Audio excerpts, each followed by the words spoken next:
Opinion: Trump tariffs topple markets, but India can prevent trade war. The government, which was designed for the people, has gotten into the hands of the bosses and their employers, the special interests.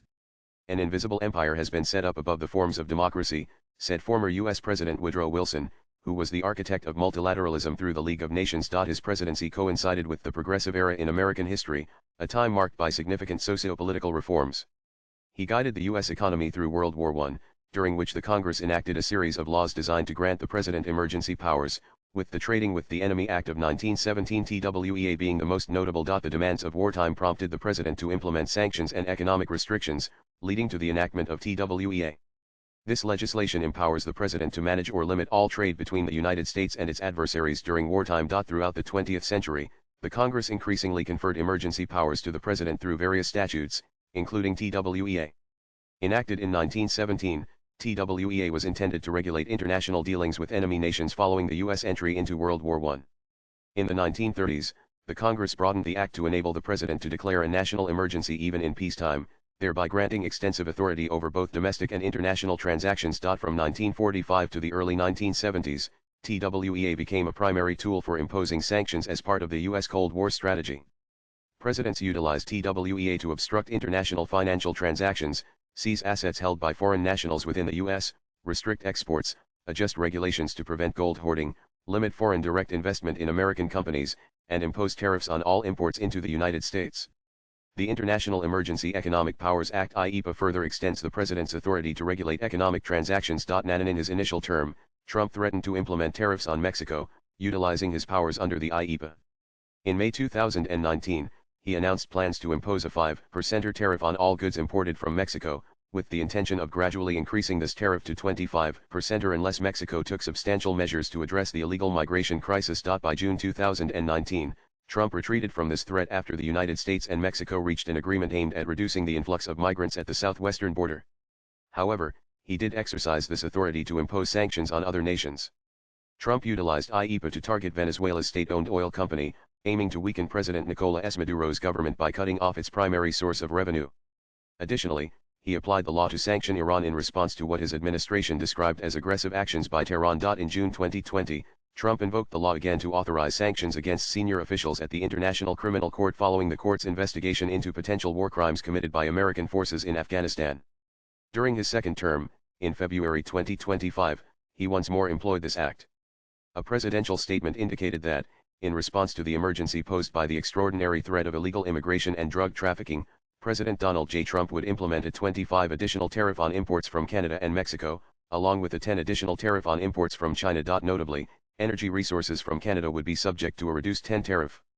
This decisive action was taken to hold Mexico, Canada, and China accountable for their commitments to curb illegal immigration and prevent the influx of harmful substances such as fentanyl into U.S. territory. On April 2, 2025, President Trump declared a national emergency under the IEPA. He stated that foreign trade and economic practices have led to a national emergency, prompting him to implement tariffs aimed at bolstering the United States' international economic standing and safeguarding American workers. In accordance with the act, the president established a 10% tariff applicable to all countries. The European Union will face a 20% tariff from the U.S., while Vietnam will incur a 46% tariff, Japan a 24% tariff, South Korea a 25% tariff, India a 26% tariff, Taiwan a 32% tariff, and Thailand a 36% tariff. China, which recorded the largest trade surplus with the U.S. in 2024 at $295 billion, will be subject to a 34% reciprocal tariff. The rationale behind these tariff measures is supported by a 2024 economic analysis, which indicated that a global tariff of 10 could potentially boost the economy by $728 billion, generate 2.8 million jobs, and raise real household incomes by 5.7. The Nikkei experienced a significant decline of 7.83, while the Hang Seng plummeted by 13.22. The BSE decreased by 2.95, and the Sensex dropped by 3.24. The STOXX 600 index fell by 4.5, and Germany's DAX declined by 4.13. In the UK, the FTSE 100 saw a decrease of 4.38, and France's CAC fell by 4.78. Meanwhile, Spain's IBEX index dropped by 5.12. In a troubling development for Indian markets, investors lost 14.3 rupees lakh crore, marking the most significant decline in 10 months. Since the introduction of the tariffs, the total market capitalization of companies listed on the NSE has decreased by 24.29 lakh crore rupees over the course of 3 trading sessions. And the Indian economy is currently facing challenges due to reciprocal tariffs imposed by the United States. It is essential for India to engage in discussions with the US to prevent a trade war. Traditional sectors, particularly those related to Indian agriculture and marine products, should be exempt from these reciprocal tariffs. Swiftly finalizing outstanding trade agreements with various economies, including the UK and the European Union, will aid in diversifying our export markets. Given the restrictions from the US market, it is likely that the European Union will adopt similar measures to enhance its access to Indian markets, which could benefit their businesses but may negatively impact the domestic economy. The United States remains a significant importer of Indian seafood, with imports valued at approximately US $2,549.15 million, representing 34.53% of the total value.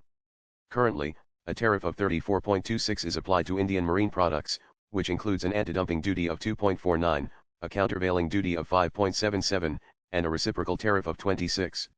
This situation may provide a competitive edge to countries like Ecuador. The decision of the president to invoke powers under IEEPA is surely to be tested under the law. However, the decision may take time, and damage may be done. It is crucial to initiate discussions aimed at addressing the existing tariff challenges in global trade. India should seek concessions on its agricultural and marine product exports to effectively navigate this crisis.